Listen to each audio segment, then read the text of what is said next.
That really was an incredible voyage, wasn't it? What a story to tell. I shall talk more about this over the next half hour or so. So, to summarize the Bible reading, the events of Acts 27 include being lost at sea, a shipwreck, and then a rescue. Patricia read this from the King James Version of the Bible, which is sometimes harder to understand than the more modern translations, but it has a rhythm and a poetry that the more modern translations cannot equal. Don't worry if you didn't understand it all, because I'm going to explain much of the important detail in plain English over the next half hour or so. The reading describes a sea journey from Crete to Malta whilst Paul was a prisoner under military escort. The ship was actually trying to get from Crete to Italy, but it never got as far as Italy. It got blown off course and never got back on course.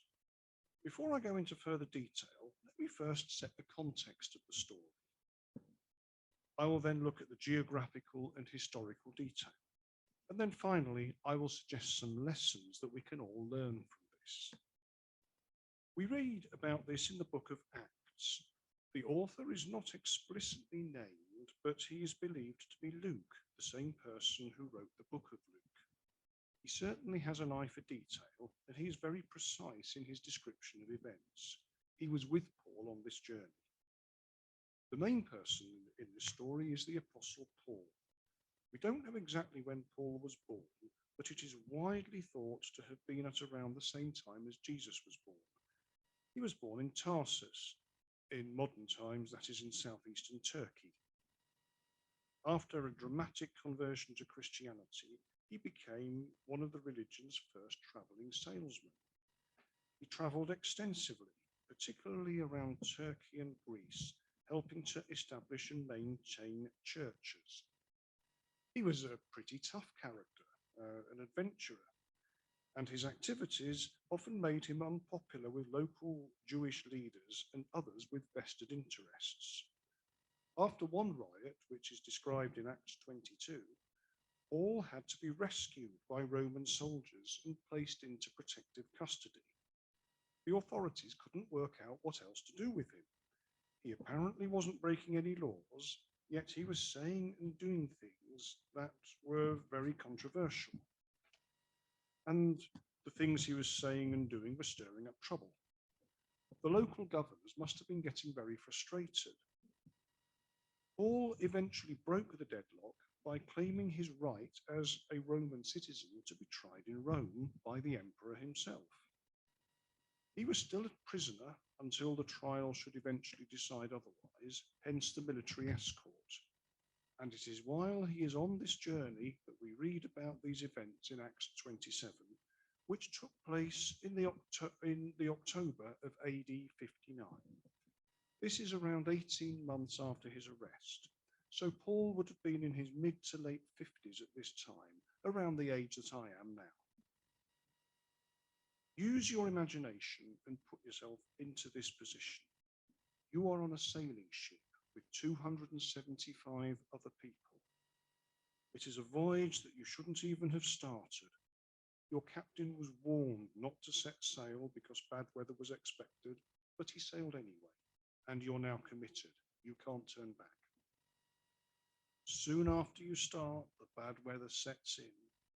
There are no engines at all. You can only use sail power, but the wind is not favourable. The weather is poor. You are on the open sea and the seas are rough. You've got no radio, no radar, no GPS, no distress flares, no means of raising a mayday call. There's only a small lifeboat and there is no air-sea rescue. There's no visibility. You can't navigate. You don't know where you are. Your maps and compass are useless because you can't see land, sun, or stars. Even if you did know where you were, because the ship is out of control, you can't change course. It's just been blown along by the wind. You've got no idea where the nearest land is, how far away it is, which direction it's in, and even if you did know, there's nothing you could do about it because you couldn't make landfall anyway. The ship could break up or be shipwrecked. Just imagine you've been in this state for 2 weeks. Even if the ship doesn't sink anytime soon, you will eventually run out of food and fresh water, and you've got no means of getting any more. And the rough conditions mean that everybody's getting very weak because they're all seasick. This is an extremely dangerous situation. The story ends with the ship being wrecked just off the coast of a small island. Not one of the 276 people on the ship dies. Were the ship's passengers just lucky, or was there divine guidance and protection? I'm sure that's what it was. I don't think it was just luck. The wind that caused the problems is a well-known natural phenomenon in the Mediterranean Sea. Nowadays it is called the Regal Wind, but in Paul's time it was known as the Euroclydon. It blows from the northeast, and it usually occurs during the autumn and the winter.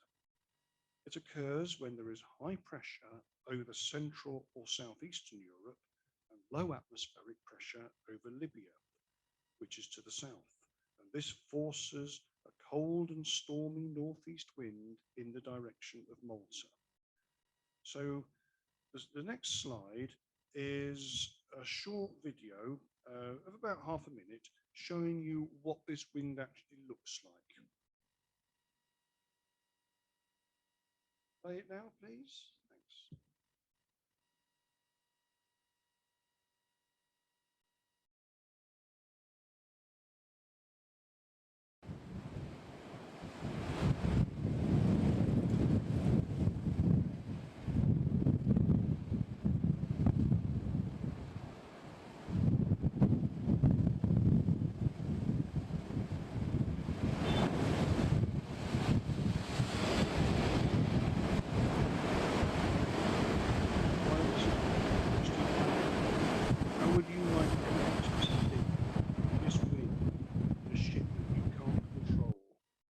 Those rocks, imagine that you're being blown towards them. Are you going to be worried? I think you will. Slide, please. Here we're going to see now a map of Paul's journey, the red line being the entire course that he took. It started smoothly enough, but it was becoming obvious, actually, even before the Euroclydon started to blow, that the weather was becoming unfavourable. In the Mediterranean, it often does tend to become unfavourable in the autumn and winter. In the first few verses of Acts 27, that seems to be the recurring theme: delays, problematic journeys. So the journey actually wasn't starting particularly well.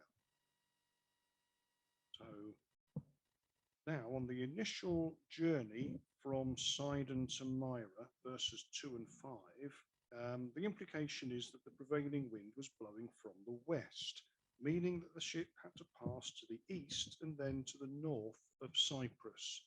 So you can see those arrows there, the island that those arrows goes around, that's Cyprus.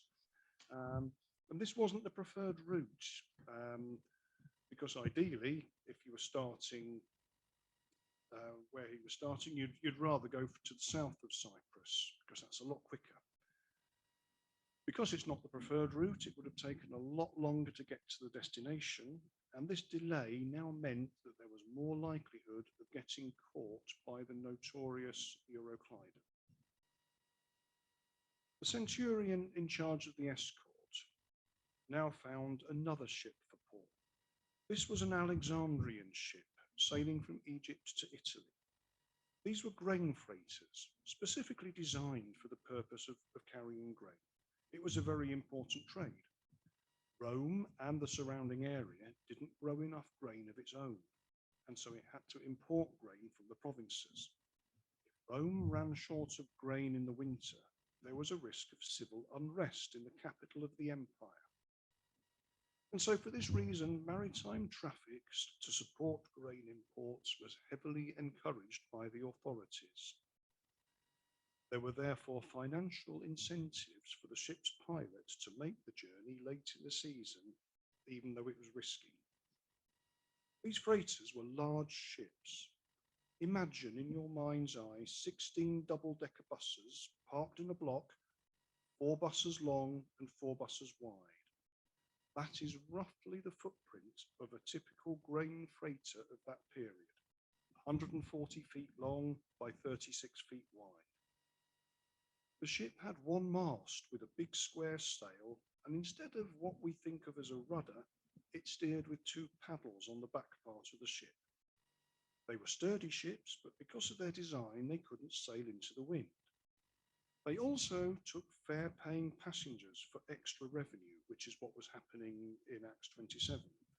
But the primary purpose of these ships was for carrying cargo.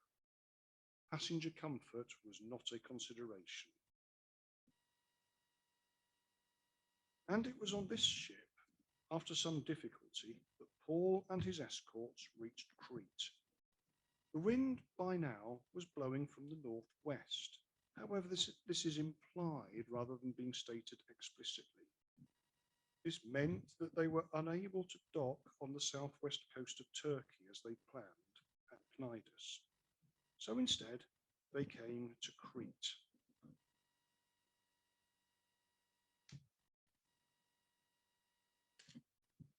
That's it. So the slide showing now, I think, is at Cnidus. We'll now move on to the next slide. Sailing conditions remained difficult, but they eventually reached a safe harbour at Fair Havens to the south of Crete. However, many, doubtless including the ship's pilot and the Roman army officer in charge of the escort, they didn't want to remain there. It wasn't really a suitable place to overwinter. So instead, they took advantage of a break in the weather and made a dash for Phoenix, around 60 miles to the west. This would have been a more suitable place to spend the winter. By now, almost all shipping in the area would have ceased for the winter, and ships would have been docked at suitable harbours in which to see out the season. But very soon after they had set sail and they were committed, the full force of the northeastern Euroclydon hit them. They couldn't get where they were intending to go. They couldn't turn back to the harbour they'd just left. And what's more, they were being blown towards the sandbars off the Libyan coast. Now this is really serious. Verse 17 mentions these sandbars in just one sentence and in a very matter-of-fact way. But that sentence is so short and so matter of fact in the way it's written that it's easy to miss the implications if the ship had run aground in these shallow waters.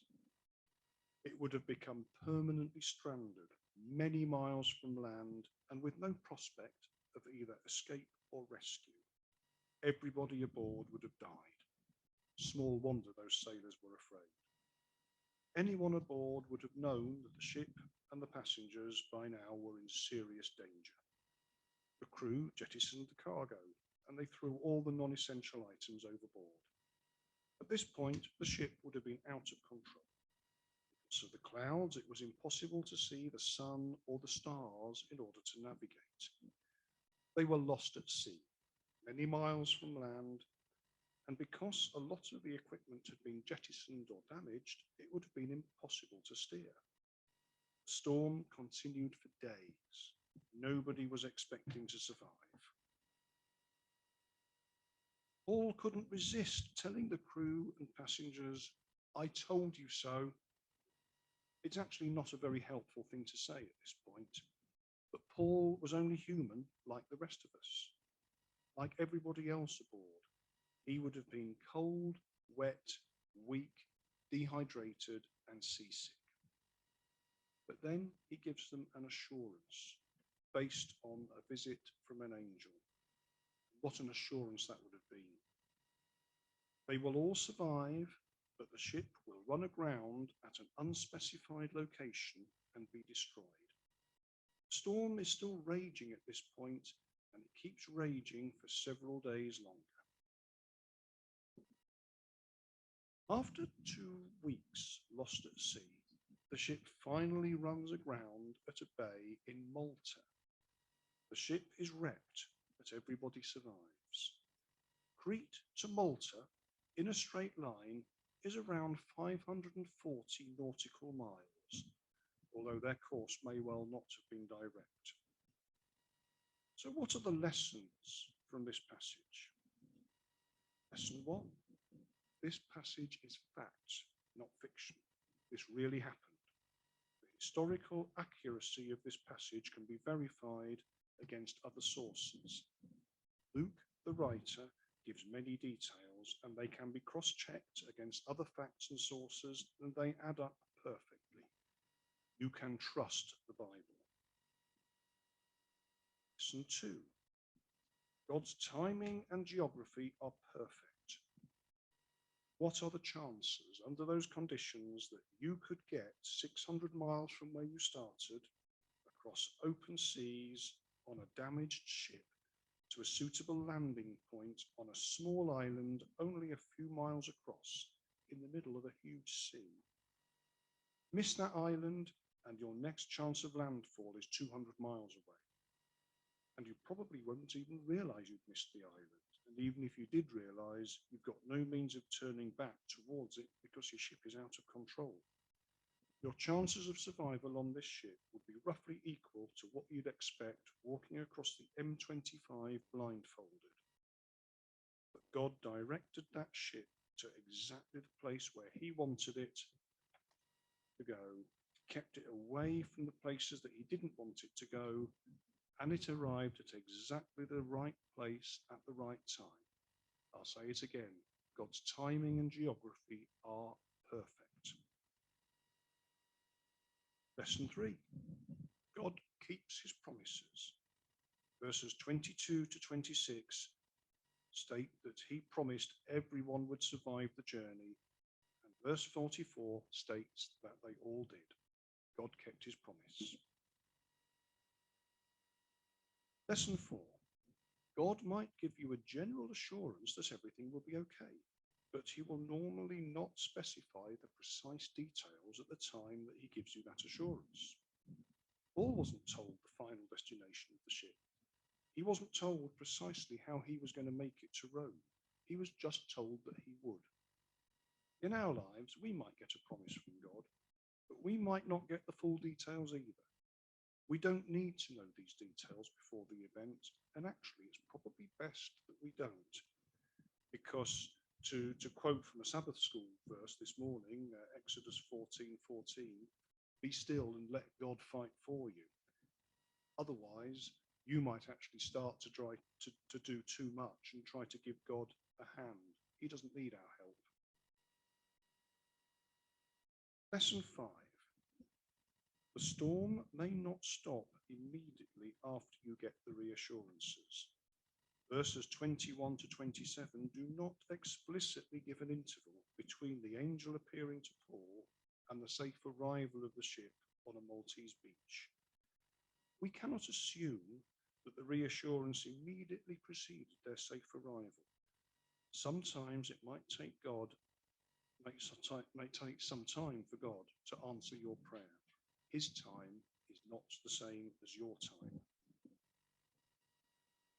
Lesson 6. You may think you're lost, but God still knows where you are, and God still cares.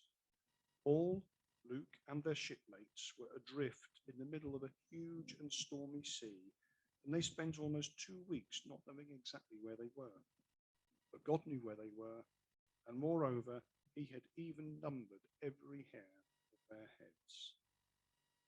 Could that ship be a metaphor for your life? Broken, out of control, drifting aimlessly. You may feel that you are adrift on a huge and stormy sea, but God knows where you are, he knows how you are, and he cares about you. I'm now going to conclude this sermon with some other promises from the Bible. As I read these verses, think about Paul's incredible journey. Remember that you can trust the Bible. Remember that God keeps his promises. These words were written by different people at different times in different situations, but reflect on how consistent these messages are. And if you feel as though you or someone you care about is going through stormy waters, remember that God knows, he has a plan. Isaiah 14, verse 27. For the Lord of hosts has planned, and who can frustrate it? And as for his stretched out hand, who can turn it back? Romans 8, verse 28. And we know that God causes all things to work together for good to those who love God, to those who are called according to his purpose. Psalm 40, verse 5. Many, O Lord, my God, are the wonders which you have done, and your thoughts toward us. There is none to compare with you.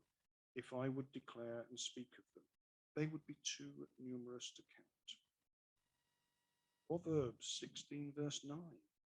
The mind of man plans his way, but the Lord directs his steps. Isaiah 58:11. And the Lord will continually guide you and satisfy your desire in scorched places, and give strength to your bones, and you will be like a watered garden, and like a spring of water whose waters do not fail. Isaiah 42, verse 16. I will lead the blind by a way they do not know. In paths they do not know, I will guide them. I will make darkness into light before them, and rugged places into plains. These are the things I will do, and I will not leave them undone. And Proverbs 3, verses 5 to 6. Trust in the Lord with all thine heart, and lean not unto thine own understanding. All thy ways acknowledge him, and he shall direct thy paths. So, several verses written many years apart by different people in different places, all of them with a very consistent message. And that message was, even though some of the illustrations are land-based rather than maritime-based, all of them you could actually apply to the incredible journey that Paul and his shipmates took. All at sea, you might think so, but they weren't all at sea in another sense, because God was with them. Thank you very much.